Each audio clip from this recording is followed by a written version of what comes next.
여러분 안녕하세요. 세계금융연구원 골든클럽 정기준 원장입니다. 국내 주식시장 좀 흔들렸었어요. 코스닥 같은 경우에는 주중에 너무 큰 변동성을 보이면서 리스크가 많이 높아졌었죠. 2차 전지 때문에 그래요. 시가총액이 높은 에코프로 PM, 에코프로 이 종목을 중심으로 해서 시가총액이 높은 2차 전지 관련 종목들이 시장을 아주 뒤흔들었었죠. 그러다가 금요일 시장에서는 좀 안정을 찾았습니다. 개인 투자자가 느끼기에는 많이 좀 불안해 보여요. 주식시장이요. 그 이유는 예측대로 잘 움직이지가 않고 변동성이 커지니까 사면 떨어지고 팔면 급등해버리고 그런 흐름이거든요. 그러니까 신뢰가 좀 깨져 있는 상황에서 투자자들은 일단은 관심은 높아지는 건 같습니다. 코스닥 시장 금요일에서는 3% 넘게 올랐고요. 코스피도 소폭 올라서 마무리가 되었습니다. 먼저 지수 동향부터 보면서 설명을 더 드릴 텐데요. 자, 코스닥 지수입니다. 코스닥 지수 이렇게 보시는 것처럼 수요일날 말도 못한 이런 최악의 변동성을 보여주었습니다. 이런 최악의 변동성을 보인 이후에 사실 금요일 시장에서도 흔들다가 결과적으로는 급등세로 마무리가 되었습니다. 금요일 시장에서도 2차 전지가 원체 오락가락 했습니다. 이번에 좀 움직이는 특징적인 종목들이 있었는데 그 중에 하나가 뭐 포스코 인터내셔널도 있고요. 포스코 인터내셔널 보시면 96,700원까지 올랐다가 금요일날 이렇게 저점 보시면은 62,000원까지, 그러니까는 이 큰 우량주가 고점에서 30%가 그냥 뭐 왔다 갔다 하는 흐름. 그랬다가 이날 저점인 62,900원에서는 또 8만, 거의 뭐 저점부터 보면은 상한가나 다름없는 만큼의 흐름이 전개가 되었고요. 그리고 금양 한번 보실까요? 금양도 변동성이 어마어마하죠. 이것도 뭐 194,000원 했다가 금요일 저점 보면은 와, 이건 좀 너무 심하네요. 거의 20만원 갖다가 반토막이 났어요. 반토막이 거의 고점 대비해서. 그랬다가 다시 134,000원까지 올라왔죠. 투기도 매우 심하고요. 지금 이런 시장에 대해서, 가는 종목에 대해서 추종 매매도 많고, 갈 데가 없으니까, 확신이 되는 부분이 없으니까는 좀 이런 양상이 펼쳐지는 것 같습니다. 거기다가 플러스 알파로 이번에 FOMC에서 금리 결정이 있었죠. FOMC 금리 결정이 미리 예상은 되었었는데 또 그러다 보니까는 환율에도 어느 정도 영향이 있었고, 외국인들은 그런 것들에 대해서 미리 좀 계산을 하다 보니까는 일단은 좀 매도 우위 쪽으로 계속해서 플레이를 펼쳤습니다. 미국 FOMC 금리 인상이 결정이 되고 환율도 안정을 찾았지만 아직까지 외국인들이 시원하게 못 들어오고 있어요. 여러 가지 이유들이 있을 건데 삼성전자 영향도 있을 거고요. 왜냐하면 외국인 원체 수급이 삼성전자 중점으로 이루어졌었으니까. 그리고 환율도 있습니다. 왜냐하면 환율이 원체 미리 좀 많이 내려왔었어요. 작년에 고점이 1,444원 대비해서는 지금 벌써 이렇게까지 밀려 내려온 상태이고, 그러다 보니까는 이제 환율이 추가적으로 하락하는 것보다 금리를 미국에서 또 올리게 되니까는 그 기대보다는 올라갈 수 있을 거라는 기대가 다시 살아났던 거죠. 근데 이미 미국에서 지금 미국에서 금리를 높인 상태이기 때문에 더 이상 환율에 영향이 크진 않을 것 같아요. 그렇다면은 이 환율 전망에 대해서 외국인이 어떻게 하느냐에 따라서 수급 동향이 또 달라지겠죠. 우선은 외국인 수급이 좀 받쳐주지 못하다 보니까는 그 틈에서 개인 수급이 이리 뛰고 저리 뛰고 하다가, 그러니까 개인 수급의 특징은 장기적인 성향은 아니라는 거죠. 장기적인 성향의 수급이 없다 보니까 변동성은 커지고, 당장에 이게 에코프로 BM이 오르다 보니까는 여기서 들어온 수급이 많은 거예요. 오늘도 에코프로가 12%나 올랐습니다. 194,000, 200,000원권에서는 역시 거의 뭐 며칠 사이에 반토막 가깝게 났었죠. 오늘 저점까지 보면은, 금요일 저점까지 보면은 105,000원이니까 아예 금양이네요. 죄송합니다. 자, 다시 에코프로로 볼게요. 에코프로가 153만원까지 갔었다가 이날 저점을 보게 되면은 100만원이 깨졌었죠. 그러니까 뭐 단기적으로 얼마나 떨어진 거예요? 30% 이상 이렇게 떨어졌었죠. 그러니까는 이런 것들이 실질적으로 투자자들의 심리를 좀 조급하게 만드는 거예요. 투자자의 심리가 조급해지면은 이런 현상이 나죠. 오르는 종목, 오르는 섹터가 있으면 왕 몰려갔다가 흔들려요. 그러면 또 어떻게 합니까? 확 털어버리죠. 확 다 빼버리죠. 그게 시장의 변동성을 키운 이유가 됩니다.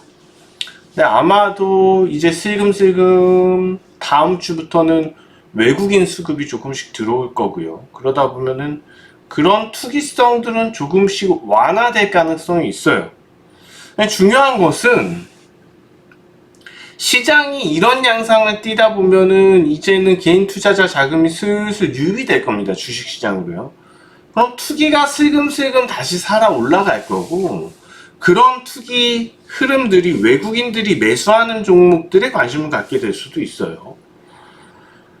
그러면은 사실상 이런 변동성은 완화가 되겠지만은 지금처럼 나왔던 2차 전지에서 기대 수익을 그만큼 가져가기는 어려울 수도 있다는 겁니다. 그러나 그럼에도 불구하고 시장은 계속해서 유행을 탈 수 있어요.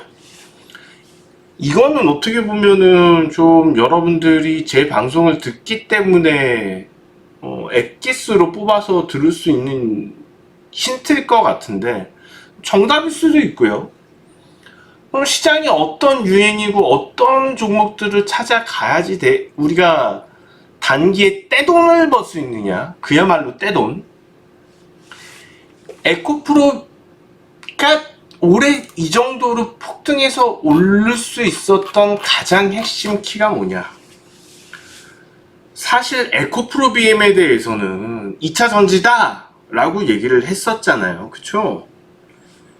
근데 에코프로에 대해서 2차 전지야 라고 하지는 못했었거든요.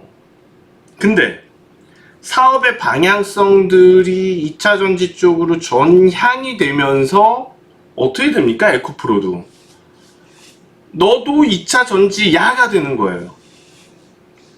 작년만 해도 에코프로 BM의 PER이 막 50배 그렇게 가더라도 에코프로의 PER은 6배 그 정도 수준이었어요. 2차 전지가 아니었었으니까. 근데 이제 어떻게 됩니까? 리튬 재활용 이런 부분들에 대해서 시장이 관심을 많이 갖고 그것도 2차 전지야 라는 상표를 딱 붙여주게 되니까 PER이 끝없이 올라갈 수 있었던 거죠. 그래서 PER 4-5배짜리 종목이 10배 뛰기를 한 거예요. 그게 가능해서. 지금 근데 그게 유행이에요. 어떤 성장성을 부여하기 어려웠던 종목들이 특정한 성장성을 부여를 받게 되면 주가가 어마어마하게 오를 수 있다는 겁니다. 자, 이거는 뭐 적극적인 추천을 드린다기보다는 예를 들어서 설명을 하기 위함이에요. 대봉 LS라는 종목입니다. 오늘 상한가를 기록을 했죠. 그저께 금요일 상한가, 수요일날 상한가, 녹화가 금요일이에요, 여러분. 헷갈리시면 안 돼요. 이거 뭐 토요일날 방송 보시는 분들도 계실 거고 일요일날 방송 보시는 분들도 계실 건데 녹화가 금요일입니다. 이렇게 보시면은 이날 재료가 나오면서 상한가 쳤단 말이에요. 일단은 다이어트 물질 관련돼서 시장에서 호응을 보였고요. 이런 호응들이 주가를 끌어올렸다가 목요일 시장에서는 뭐 다른 종목들도 그런 현상이 많이 있었는데 그 점에서 그냥 물을 먹었어요. 근데 재차 상한가를 보였거든요. 우리가 이 부분을 잘 파악을 해야지 됩니다. 원래 대봉 LS는 화장품 원료예요. 화장품 원료 회사들 PER이 높을 수가 없어요. 많이 높아봐야 20배죠. 근데 생각을 바꿔보자고요. 화장품 원료가 아니고 바이오예요. 제약. 그럼 이거는 신약물질이 될 수가 있는 거거든요. 그럼 적용받을 수 있는 PER 레벨이 달라져요. 몇 배가 높아, 10배가 높아질 수도 있는 거예요, 그거는. 화장품 원료하고 다뤄지는 차원이 다른 거죠, 주식시장에서. 그러면은 대봉 LS가 오늘 상한가를 치지 않았으면 아마도 PER 한 뭐 10배 정도 받을 수 그 정도 수준이었을 것 같아요. 근데 이게 바이오 쪽에서라면, 제약바이오 쪽에서의 원료라면 50배, 60배, 70배도 받을 수 있다는 거죠. 그러면은 주가가 기존에 나오던 거에 비해서 7배, 8배 받을 수도 있다는 거예요. 그래서 한 박자 쉬었다가 다시 상한가를 칠 수가 있던 거죠. 그게 지금 시장에 초급등을 하는 종목들의 유행이라는 겁니다. 그럼 우리 어떤 종목들 발굴해야지 돼요? 무조건 재료 나오는 종목들만 따라다닌다? 자살행위고요. 그거는요. 재료 나와서 그냥 재료 나온 이후부터 쭉쭉쭉 밀려서 터져버린 종목들이 얼마나 많아요. 그거는 안 좋아요. 그건 너무 안 좋은 거고요. 그 재료가 현재 이 기업의 전방 산업을 뒤바꿔 줄 수 있는 그건지 봐야지 돼요. 로봇도 마찬가지일 거죠. 그냥 장비 업체였어요.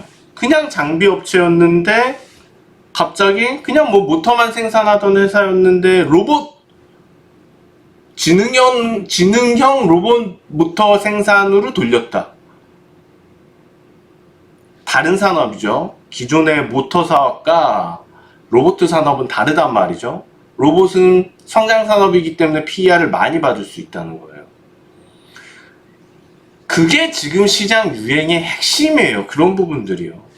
산업이 성장 산업으로 발전해 나갈 수 있는 재료인가를 파악을 한다면 이 기업의 PER은 높게 갈 수 있다는 거고, 더 중요한 건 기업이 실적을 내느냐예요. 대봉 LS 같은 경우에 적자 아니고 실적을 내고 있고, 에코프로도 실적을 계속 꾸준히 내는 기업이었다는 거죠. 그러니까 PER 산출이 가능했고 높은 수준의 PER을 부여받을 수 있던 거죠. 적자면 PER을 어디다가 부여를 해요? 그런 기업들은 불안한 거고요. 이해되셨죠? 어떤 종목들이 유행, 초급등의 유행인지. 지금 시장은 그런 종목들을 끝없이 보내줘요. 그런 것들을 잘 찾아보시라는 겁니다. 자, 어찌되었거나 시장은 이제 돌아서기 시작을 한 거고, 이런 유행이 있는 종목들에 대해서는 계속해서 끝까지 밀어붙여 줄 겁니다. 코스피도 조정받을 거 다 받았고 지금 지지받을 것도 충분히 지지를 잘 받아주고 있는 상태예요. 이런 상태에서는 충분히 치고 올라갈 수 있습니다. 뭐만 달라지면 이제 외국인 수급만 좀 들어와 주면, 그러면서 삼성전자 같은 종목들도 시원하게 하루에 4%씩 이렇게 올라주면 가능하거든요. 외국인 들어오면은 국내 이제 반도체 종목들, 관련된 종목들 이미 좀 움직이기 시작했지만